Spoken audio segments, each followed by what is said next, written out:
se tiennent aussi à carreau. Mais à la mi-temps, nous perdons le jeune homme de vue.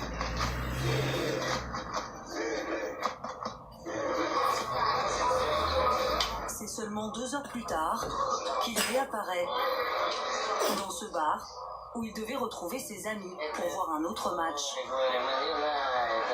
Mais sur la vingtaine de personnes prévues, seule une poignée a fait le déplacement. Denis refuse de nous expliquer son absence à la fin du match. Seules quelques bribes de conversation nous font comprendre que quelque chose de grave s'est passé. Les flics recherchent une de nos bagnoles.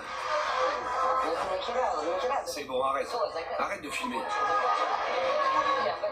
C'est la dernière fois que nous les voyons. Dans la nuit, nous apprenons qu'un drame s'est produit après le match. Invité surprise, un 3e groupe de hooligans est venu de Krasnoïarsk pour se battre contre ceux de Novosibirsk. Un des participants est mort. Sur la page contactée le Facebook russe des ultras de Krasnoïarsk, l'identité de la victime est révélée. Chers amis, notre famille du football est en deuil. Notre ami commun Édouard nous a quittés. Édouard était un homme formidable.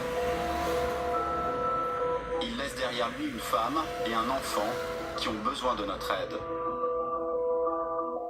Au départ, aucun détail n'est donné sur les circonstances de sa mort. Mais une vidéo est publiée par un témoin anonyme. Il filme depuis la fenêtre du bâtiment voisin. Des hommes sont à terre. L'un d'entre eux est éclairé par des lampes torches. Il pourrait s'agir d'Édouard.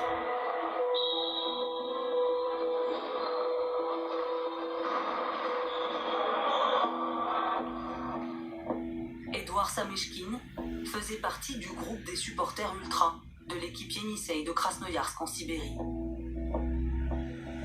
Sa firme s'opposait régulièrement aux ultras de Novosibirsk, torse nu sur cette vidéo. Une bagarre entre les 2 clans qui date de 2015, perdue à l'époque par l'équipe d'Édouard. Leur rivalité n'a fait que grandir ces derniers mois. En septembre, les ultras de Novosibirsk volent la bannière et l'emblème de l'équipe d'Édouard. Ils les placent à l'envers sur cette photo, postée sur Internet. Dans le monde des hooligans, c'est un appel à venir se battre pour les récupérer et laver l'honneur de son clan. Un appel auquel Édouard et ses amis ont répondu. Pour en savoir plus, nous partons à 800 km à l'est de Novosibirsk, à Krasnoïarsk. Là où vivait Édouard, avec sa femme Nadejda et leur fils Alexei. Par téléphone, la jeune femme nous raconte comment elle a appris la mort de son mari.